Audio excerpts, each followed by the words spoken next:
friends, I'm Sydney Mummy bringing you easy, healthy, traditional recipes which also taste great. Today my video is a Deepavali special where I have made some crowd favorites and traditional recipes, both sweets and savories. I'll show you what I have made. So this is the badam barfi which I have made using almond flour store-bought.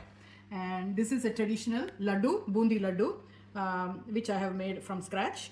And there is this what we call as Mullu Thenkuzhal. It is a savory dish. It is made of snack, which is made of besan and rice flour and other little ingredients. And I also have what we call as ribbon pakoda. It is just shaped like a ribbon and it's really crunchy and very tasty. And last of all, I've made legium, which is really a medicinal preparation which we have during Deepavali just to compensate for all the high fat and fried food that we are eating. So in today's video, I'll be showing you how to make these two savory items, which is the Mullu Thenkuzhal and the ribbon pakoda and the Boondi Laddu. So these two, I will have to do another video for them. Let's get into it. So I will first show you the ingredients for making that Mullu Murukku and ribbon pakoda, and for the Kara Boondi and the Boondi for the Laddu. So I've measured out two measures of this ara arak. In Tamil we call it as ara arak. I've put two of it here, the rice flour, fine rice flour, store bought. I've put it here, and in another container as well I've got two of the rice. And for the Mullu Thenkuzhal, I use like 2 rice to 1 chana dal powder. So I'm going to add that. Okay, and it's a very simple recipe. So we just add that, put salt as needed for it, and add some cumin seeds. So these are the ingredients. Now we are going to add some ghee. Mix this, add some ghee, and slowly we just make it into a dough. Whereas for this one, it is 1:2. So I put 2 measures of this, of the rice flour. So I'm going to put 1 measure of this, of the chana dal powder.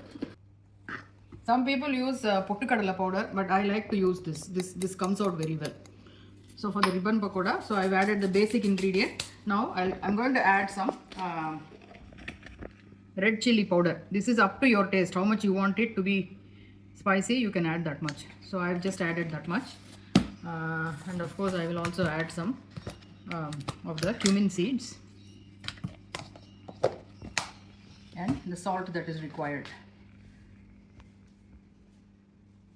The only other thing I will add that for that is omam powder, omam seed. Omam is ajwain. I don't know what it is in English. So this is basically will aid the digestion because we have put extra chana dal powder. So we are just adding that to make it more digestible.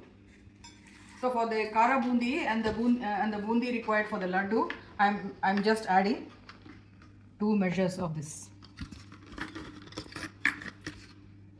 I'm not going to add rice flour because some people do add rice flour. The only other thing I'm going to add is a bit of turmeric so that the color comes out really bright yellow. Yeah, that will do. Now let's add some ghee.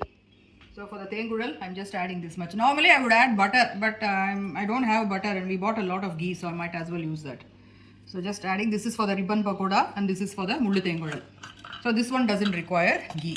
For this one, I'm going to be, first I will make the one for the laddu. So I haven't added salt. So now we are going to make both these into a dough first. So first I'll start with the Mullu Thenkuzhal. So just thoroughly mix the ghee. Slowly pour the water. Don't just pour it dabak kabdina. Then you won't be able to take it out.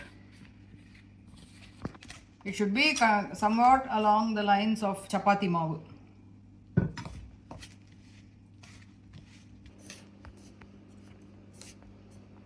So I have made the mavu for the Mullu Thenkuzhal. It looks like that. Now I am going to do the same for the ribbon pakoda. So this is the ribbon pakoda's dough, and I have added a small amount of asafoetida, which I did not show in the video, but I did add that. It is optional. If you don't want, don't add it.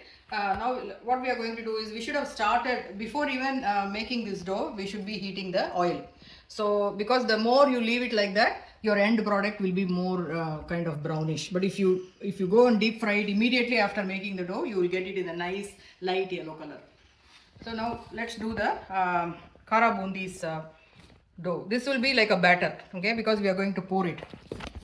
So we don't need to make a dough, it will be like a batter. So it's much easier to make. I prefer to use my hands rather than those, beating things. Somehow I feel more comfortable doing it this way.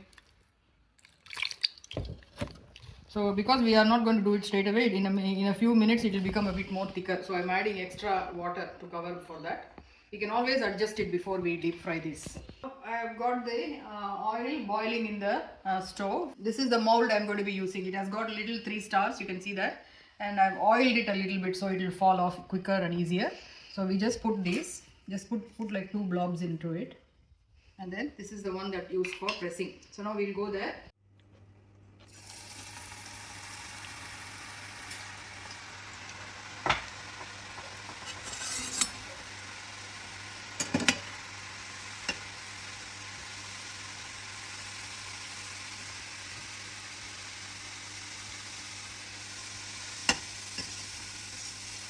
I'll just wait for all that noise to subside. So you can see that it's reducing now. See how nice it looks. If you put the flame too low as well, that's not a good thing. I'll do one more.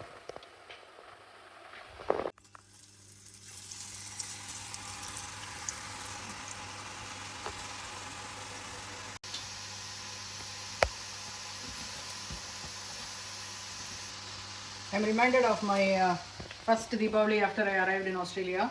Nobody knew what Deepavali means, and obviously when it comes on a working day there was no holidays, so there was no Indian shops to buy new clothes, so obviously only the Western shops were available. I remember buying myself a skirt for the very first Deepavali that we celebrated by ourselves. Skirt for me and a little frock or something for my toddler daughter, and my husband, I think he got a shirt. So with no fanfare at all. We were the only ones to wake up before sunrise that day and have a bath and wear those clothes.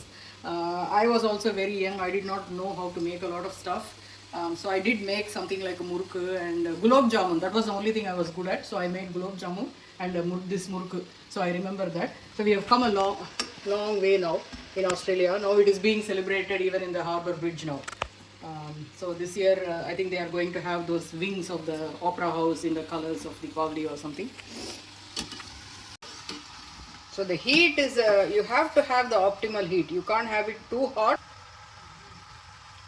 It needs a bit of, like you have to be here monitoring the heat, and if you feel it's burning, just turn it down, that kind of thing. The ribbon pakoda.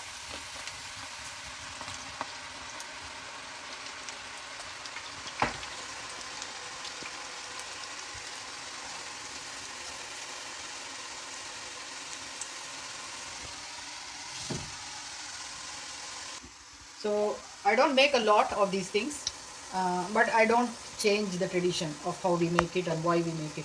Actually, some people have actually stopped making these things because of the health aspect. But what I'm saying is, all through the year we eat cakes, chocolates, and so many of the other modern processed food. So one day, it is one of the biggest religious festivals in the Hindu calendar. So why should we give up our tradition? So make small quantities, but still make it the traditional way.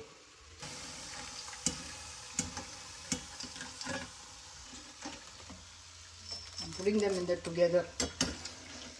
Doesn't matter, if you want you can put them separately. Let's now start doing the bundi for making the laddu. Okay, so what we do is we just take some of this type of karandi, I don't know what it is in English, and then just pour this.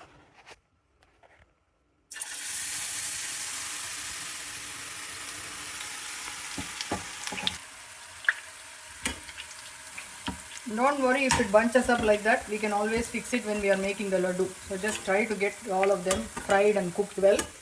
You just put it into the mixie and slightly pulse it, then it will all separate out. So now it's we are going to make the sugar syrup for making the laddu. So for that I'm going to add some water first. Okay, which is roughly about the same amount of sugar that I am going to put. The sugar is 1:1.5. So we used 1 cup of besan flour to make the boondis. Now we are going to use 1.5 cups here.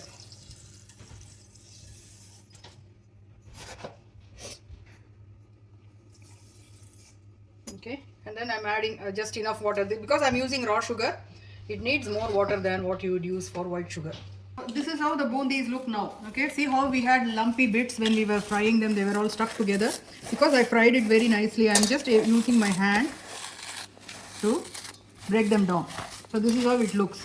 So we are now ready to do the laddu further. So the other things I will be adding after I've put the sugar and all that is this. This is cashew nuts, raisins, cardamom powder, cloves, and these rock sugars. These are all just flavorings, and you can also add a bit of almond flour if you need it. So now I've got the sugar boiling in the water. So once it reaches the one string consistency, we are going to add the bundi to it. So see, this is how the sugar syrup is looking. I've added a small amount of kesari powder so it can retain that golden yellow color. It's almost ready. So we are going to add the bundis.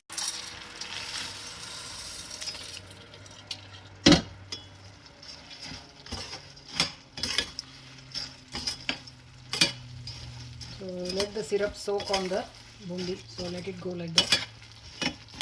And we'll keep doing this for a few minutes. I'm going to turn it off now, because in the heat itself, after a little while, all of the sugar syrup would be absorbed by the bundi. Let it cool down a little bit, not too much. Then we will add some oil to our hands and start making balls. So I've got this now. I've added all the ingredients that I talked about earlier, the raisins and the cashew nuts and everything. So I'm going to try to do this now. It's a little bit still hot. I've applied some oil. Then you basically do that. Do it like tight.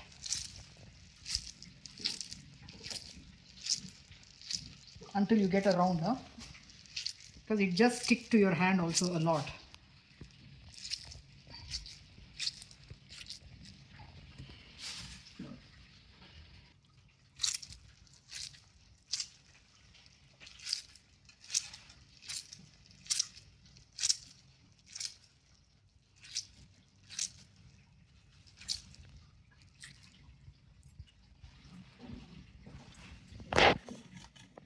You need a lot of practice to get this perfect. I've done it so many times, very unsuccessfully, and it took me many attempts to even get into this shape. But I want to do this because this is also a very traditional dish. I can always get away doing gulab jamun or something, but this is something that is part and parcel of our culture. We use it in weddings, on any good event in the house, auspicious, we like Ponal or whatever, we make this laddus. So there you have it, friends. This is all my Deepavali treats for 2024. The laddu, the badam barfi, and the Thenkuzhal and the ribbon pakoda, and also the medicinal paste to kind of offset all the high calorie food. So I hope you all have a great Deepavali. Please do subscribe to my channel for these recipes and more traditional items that I will be cooking in the coming future. Thank you.